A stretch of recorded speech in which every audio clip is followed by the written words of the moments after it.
আসসালামু আলাইকুম সবাইকে। আশা করি সবাই ভালো আছেন এবং মিস্ট্রি হাউস ইউটিউব চ্যানেলে আপনাদের সবাইকে স্বাগত জানাচ্ছি। আপনারা হয়তো লাস্ট ভিডিওতে যেটা দেখেছিলেন ভারতের ঘটনা, কুন্দনবাগ হাউস নিয়ে আমি একটা ঘটনা বানিয়েছিলাম, যেটা এখনও আছে। আমার প্রথম ভিডিও এপিসোড 1 এবং এটা বেশ সাড়া ফেলেছিল। তাই চিন্তা করলাম যে আসলে নেক্সট একটা ভিডিও নিয়ে আসি, বাংলাদেশের কোনো একটা ভিডিও নিয়ে আসি। চেষ্টা করবো মাঝে মধ্যে বাংলাদেশের কোনো একটা ভিডিও নিয়ে, অবশ্যই বাংলাদেশের ভিডিওগুলো কালেক্ট করা বা বাংলাদেশের ঘটনাগুলো নিয়ে আসার আপনাদের সামনে। তবে ভারতের ঘটনাগুলো আসলে একটু বেশি, যার কারণে আমি বেশিরভাগ সময় ভারতের ঘটনাগুলোই বলবো। তবে হ্যাঁ, বাংলাদেশের ঘটনাও বলবো, তবে আসলে কালেক্ট করতে হয় এবং সেটাকে সাজিয়ে তারপর আপনাদের সামনে উপস্থাপন করতে হয়, যেটার জন্য একটু সময়ের প্রয়োজন হয়। যাই হোক, আমি ঘটনা শুরু করি। আমার ঘটনাটা, আজকে যে ঘটনা সেটা হচ্ছে যে lady ghost of Dhaka airport road. আপনারা শুনে বা থাম্বনেল দেখে হয়তো বুঝতে পেরেছেন। তো কেমন হয় যদি আমি আপনাকে বলি, আমাদের বাংলাদেশে এমন একটা ঘটনা আছে যেটা ঢাকা এয়ারপোর্ট রোডকে কেন্দ্র করে। ঢাকা এয়ারপোর্ট রোড বলতে ঢাকা ময়মনসিংহ রোড বা ঢাকা এয়ারপোর্ট রোড আমরা যেই রোড নামে চিনি, আমরা সবাই চিনি, এদিক দিয়ে আমাদের আসলে সবসময় আসা যাওয়া হয় এবং সেই জায়গাতেই আসলে ঘটনাটা ঘটে এবং সেই জায়গাটা একটা নির্দিষ্ট রাস্তা রয়েছে যে জায়গাটায় এই ধরনের ঘটনাটা ঘটে। সেটা হচ্ছে আপনার নিকুঞ্জ থেকে আপনার হচ্ছে যে বিমান অফিস, এরকম একটা জায়গা আমি যতটুকু শুনতে পেরেছি, যে নিকুঞ্জ থেকে বিমান অফিস পর্যন্ত যে জায়গাটা আছে, ঢাকা এয়ারপোর্ট রোড, ঢাকা ময়মনসিংহ রোডের মহাসড়ক, সেই স্পেসিফিক জায়গাটা দিয়ে আসলে এই ঘটনাটা ঘটে। তো ঘটনাটা এরকম, যে বেশ আলোচিত একটি ঘটনা, যে রাতে 2টো বা 3টের দিকে যদি কোনো ড্রাইভার, বাস চালক বা কোনো মোটর সাইকেল চালক বা কিংবা মাইক্রোবাস, যে কোনো ধরনের গাড়ি যদি কেউ চালায়, সেই চালক কিন্তু সেখানে একজন সাদা শাড়ি পরা একজন মহিলাকে দেখতে পায়, যে কিনা হুট করেই আসলে গাড়ির সামনে চলে আসে এবং ওই মহিলা কিন্তু সাথে সাথেই মানে ভ্যানিশ হয়ে যায় এবং গাড়িতে থাকা যে চালক, তিনি কিন্তু বেশ ভয় পেয়ে যান যে হুট করে একজন মহিলা চলে আসলো। উনি কিন্তু ব্রেক করেন এবং সেই ব্রেকে কিন্তু মারাত্মক মারাত্মক ধরনের দুর্ঘটনা ঘটে। আহত নিহতের মতো ঘটনা কিন্তু সেখানে ঘটেছে শুধুমাত্র এই ঘটনার জন্য। যে এরকম হয়েছিল যে আপনার একজন মহিলা চলে আসে গাড়ির সামনে এবং সেই নিয়ন্ত্রণ করতে পারে না, খুব জোরে সজোরে ব্রেক করে, কিন্তু নিয়ন্ত্রণ করতে না পারার কারণে কিন্তু সেই গাড়িটা অ্যাক্সিডেন্ট হয় এবং চালক আহত হয়, অনেক সময় মারাও যায়। কারণ বেশ গাড়ি কিন্তু অনেক সময় এমনও ঘটনা ঘটেছে, গাড়ি কিন্তু মানে পড়ে গিয়েছে, উল্টে গিয়েছে শুধু। উল্টে গেলে স্বাভাবিক বুঝতে পারছেন যে কতটা ভয়ঙ্কর রকম অ্যাক্সিডেন্ট হয়েছিল এক একটা সময়। এক একটা সময় আসলে এক এক ধরনের ঘটনা ঘটে। সবসময় যে মানুষ মারা যায় তা না, সবসময় মানুষ আহত হয়, বেশ ভালো আহত হয় মানুষ। তো এরকম একটা ঘটনা আসলে চলতেই থাকে, যে যারা মোটরসাইকেল চালক কিংবা যারা আসলে গাড়ি চালক যারা রয়েছেন, তারা কিন্তু এই ধরনের কথা বলেন যে আমরা আসলে গাড়ি চালানোর সময় এই ধরনের জিনিস আমরা লক্ষ্য করি, দেখতে পাই। আমাদের গাড়ির সামনে কিন্তু একজন মহিলা চলে আসেন, যার চুল খোলা, এলোমেলো, সাদা শাড়ি পরা, এবং গাড়ির সামনে চলে আসার পরেই চালকরা যখন সজোরে ব্রেক করতে চান, তখন কিন্তু এই ধরনের মারাত্মক দুর্ঘটনাটা ঘটে। যাই হোক, তো এবার আমি একটু একটা স্পেসিফিক ঘটনা আপনাদেরকে বলি, তাহলে আপনারা একটু বুঝতে পারবেন এবং কতটা ভয়ঙ্কর সেটা আসলে আপনারা রিলেট করতে পারবেন। আমি যে ঘটনাটা আমি কালেক্ট করেছি একজন থেকে, আমি একটা ছদ্মনাম দিয়ে দিচ্ছি, যেহেতু উনি আমাকে বলেছেন যে আসলে নামটা না নেওয়ার জন্য, ওনার নাম। তো ওনার একটা ছদ্মনাম আমি দিয়ে দিয়েছি, ওনার নাম হচ্ছে রশিদ, ছদ্মনাম। তো রশিদ, উনি আমার সাথে যেরকম বলেছিলেন, আমি আপনাদেরকে সেভাবে বলার চেষ্টা করছি ঘটনাটা। রশিদ বলেন যে উনি আসলে শুনতেন অনেক সময় এই রাস্তা দিয়ে যে যাওয়া আসা করার সময় এরকম হতো, যেহেতু উনি এর আগে আরও অনেকবার এসে আসা যাওয়া করেছেন, তো উনি জানেন, উনি শুনেছেন এরকম হতো, কিন্তু আসলে উনি ততটা পাত্তা দেননি। উনি মনে করেছেন যে আসলে হয়তো সেটা লোকে মুখে প্রচলিত এরকম বিষয়। তো এটার পর উনি যেটা করেন যে না, ঠিক আছে, আসলে হতে পারে, এটা তো আমার তো কিছু করার নেই, আমার পেশা, আমাকে যেটা করতে হবে। তো ওনার পেশা আমি বলি একটু, উনি পেশায় একজন মাইক্রোবাস চালক, উনি মাইক্রোবাস চালান এবং সেটা বাড়াতে এবং লম্বা লম্বা যতটা ট্রিপ রয়েছে সেগুলোই উনি করেন এবং এভাবেই ওনার জীবন চলে। 2021-এর সময়ের ঘটনা। 2021-এ যখন লকডাউন চলছে এবং বেশ মানুষ নেই বললেই চলে, রাস্তাঘাটে লকডাউন, তো এরকম একটা সময়।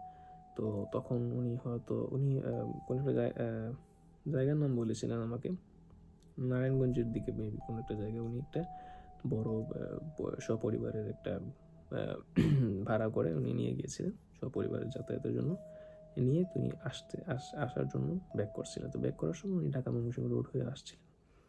তো সময়টা তখন উনি যতটুকু বললেন যে ওনার ভারসাম্যতে রাত হয়ে যাবে 12টা-1টা হয়ে যাবে আসলে। কিন্তু 12টা-1টা হয়ে যাওয়ার কারণ হচ্ছে উনি রাস্তায় একটু পেট্রোল নিয়েছিলেন, একটু নাস্তাও করেছিলেন, একটু বিশ্রাম নিয়েছিলেন। এগুলোতে আসলে সময় চলে যায় অনেক, 12টা-1টা বেজে যায় এরকম।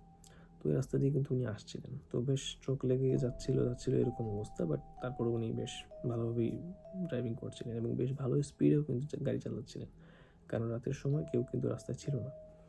এমন অবস্থায় যেটা হয় যে উনি হঠাৎ করেই দেখেন ওনার সামনে সাদা, ওই নারী যার কথা বলছিলাম, ওই মহিলার কথা, যে সাদা শাড়ি পরা, চুল খোলা এবং বেশ বয়স্ক মহিলা একজন চলে আসে রাস্তার মাঝখানে বেশ হঠাৎ করে। এবং তিনি কিন্তু খুব সজোরে ব্রেক করেন এবং সজোরে ব্রেক করার পরও সেটা কিন্তু গাড়ির কিন্তু ব্রেক করার পরও কিন্তু আসলে নিয়ন্ত্রণ হারিয়ে ফেলে। ব্রেকটা করার পরও গাড়ি কিন্তু নিয়ন্ত্রণ করতে পারেন না উনি, এবং সজোরে গিয়ে রাস্তার যে এলিভেটর ছিল সেটা ধাক্কা খায় গাড়িটা খুব জোরে। ধাক্কা খাওয়ার পর ওনার সাথে যেটা হয় যে উনি বেশ আহত হয়, সামনের গ্লাস ভেঙে যায় এবং ওনার মাথা গিয়ে পড়ে স্টিয়ারিংয়ে, বেশ আঘাত পান মাথায় আঘাত পান, স্টিয়ারিংয়ে লেগে নাক দিয়ে কিছু রক্ত বের হয় এবং সাথে সাথে কিন্তু অজ্ঞান হয়ে যান উনি। ওনার কিন্তু আর কোনো সেন্স থাকে না। ওনার যখন জ্ঞান ফিরে তখন উনি দেখেন যে সকাল হয়ে গিয়েছে। পাশে বেশ 4-5 জন মানুষ টুপিওয়ালা, ওনারা ফজরের নামাজ পড়ে আসছেন এরকম একটা সময় বোঝা যাচ্ছে উনি যতটুকু বললেন।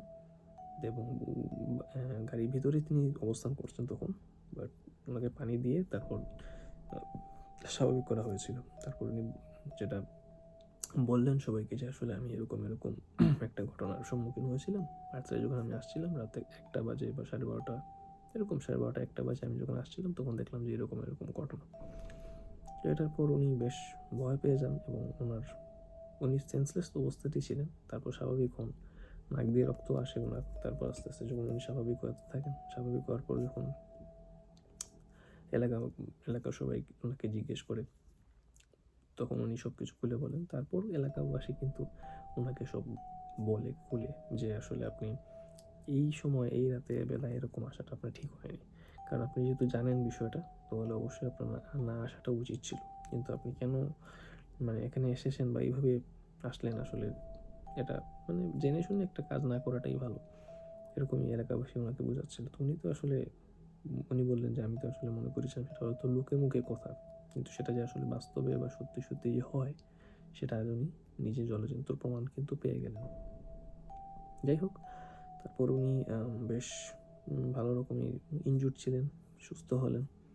এরপর থেকে উনি যেটা করেন যে আসলে ওই রাস্তাটা যতটুকু পারেন অ্যাভয়েড করে চলার চেষ্টা করেন, এবং যদি ওই রাতের বেলা ব্যাক করতে হয় একটু স্কিপ করেন, রাতের বেলা ওই রাস্তা দিয়ে যান না, গেলে অনেকটা যখন রাত 7টা 8টা 9টার ভিতরে আসলে চেষ্টা করেন যে যাতায়াত করার, যে ঠিক আছে আমি রাত 8টা 9টার দিকে আমি এই যে রাস্তা দিয়ে যাতায়াত করব, মানুষ থাকবে, গাড়ি থাকবে, সো নো প্রবলেম, এবং রাত বেশি করব না, বেশি রাত করে অ্যাটলিস্ট এই রাস্তা দিয়ে তো আমি গাড়ি চালাবোই না, এরকম উনি সিদ্ধান্ত নেন।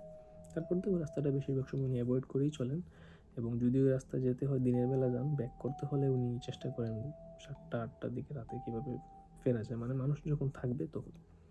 তো এটা ছিল আসলে ওনার গল্প। উনি বললেন, উনি ঘটনা বললেন, ঘটনা উনি আমাকে বলেছিলেন এভাবে, আমাকে বলছি, আমি সেটা ইন্টারনেট থেকে কালেক্ট করে পেয়েছি, এটা ফেসবুক পোস্টের মাধ্যমে আসলে এটা পাওয়া এই ঘটনা।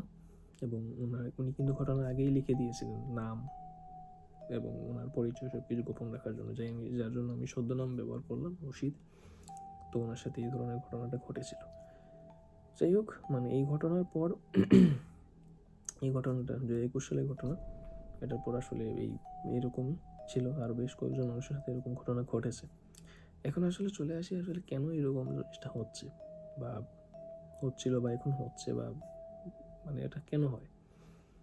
অনেক সূত্র থেকে বা অনেক মানুষের কাছ থেকে যেটা জানা যায় যে আজ থেকে বহু বছর আগে, অনেক বছর আগে কিন্তু মানে 90s সময় যেটা বলি, যে এই জায়গাটা কিন্তু বেশ ঘন জঙ্গল ছিল, বেশ ভালো ঘন জঙ্গল ছিল, এবং ঘন জঙ্গল থাকার কারণে আপনার হচ্ছে যে এই জায়গায় ছিনতাই বেশি হতো, এবং এই ছিনতাই কারণে মানে আপনার হচ্ছে যে ছিনতাই হওয়ার কারণে কিন্তু বেশ মানুষের আনাগোনা কমে যেত, ওই রাস্তা দিয়ে মানুষ আসা যাওয়া বেশ করতো না, কারণ বেশ যেহেতু এটা জঙ্গল, প্লাস হচ্ছে যে রাস্তা যদিও আছে বাট মানুষ আসলে আসা যাওয়া করতো না রাতের বেলা, কারণ ছিনতাই হতো জঙ্গল টাইপের। তাই তো ওখানে যেটা হয় যে একটা সময় কোনো একটা মহিলা তার বাচ্চাকে নিয়ে স্কুল থেকে বাসায় ফিরছিলেন, যে ছিনতাইকারী ওই মহিলাকে ধরে এবং জঙ্গলে নিয়ে যায় এবং তাকে বলে যে সব কিছু দিয়ে দিতে, সোনা গয়না বা টাকা পয়সা যা আছে সব কিছু, মোবাইল ফোন সহ সব কিছু। তো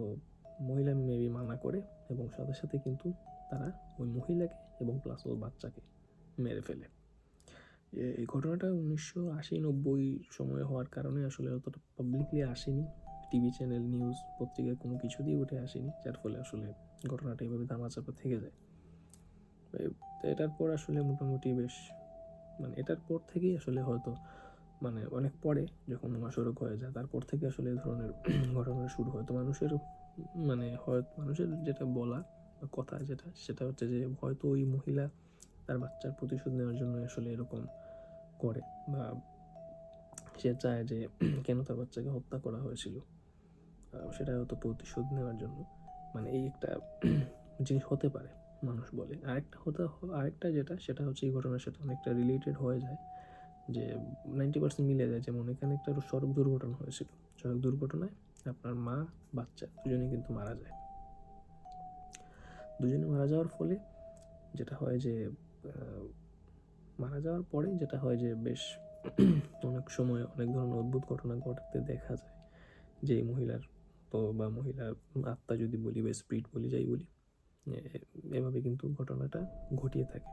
তো মানুষ এরকমই বলে। তবে আমার কাছে মনে হয় এই এই জিনিসটা হয়তো রিলেট করতে পারে, যে দুর্ঘটনায় যেহেতু মা এবং বাচ্চা দুজনেই মারা গেছেন, তো হয়তো মা তার বাচ্চার প্রতিশোধ নেওয়ার জন্য হয়তো এরকমটা হতে পারে। তবে আমার তো সঠিক আসলে জানা নেই।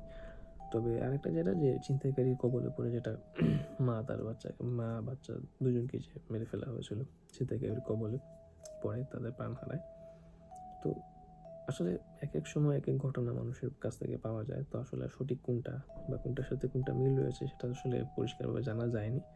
তবে এটাই ছিল ঘটনা, এবং এই ঘটনার পর এটাই মানে ঘটনাটা এরকমই আসলে বেশ অগোছালো ছিল। আমি চেষ্টা করি যে গুছিয়ে বলার, আমি জানি না কতটুকু গুছিয়ে বলতে পেরেছি আপনাদের, তবে চেষ্টা করেছি গুছিয়ে আপনাদেরকে বলার। আশা করি ঘটনাটা আপনাদের ভালো লেগেছে। অবশ্যই যদি ভালো লেগে থাকে অবশ্যই কমেন্ট করে জানাবেন যে আসলে কেমন লেগেছে, কমেন্টে জানিয়ে আর নেক্সটে কী ধরনের ভিডিও আপনারা চান বা আপনাদের জন্য নিয়ে আসতে পারি সেটাই চেষ্টা করব। তো ভালো থাকবেন সবাই, দোয়া রাখবেন, এবং অবশ্যই আপনাদের সাথে পরবর্তী ভিডিওতে দেখা হবে।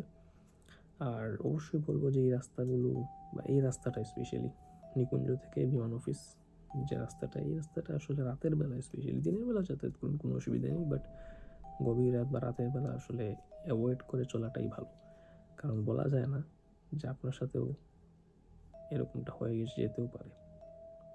ভালো থাকবেন সবাই, আপনার সাথে দেখা হবে পরবর্তী নেক্সট কোনো ভিডিওতে। আসসালামু আলাইকুম।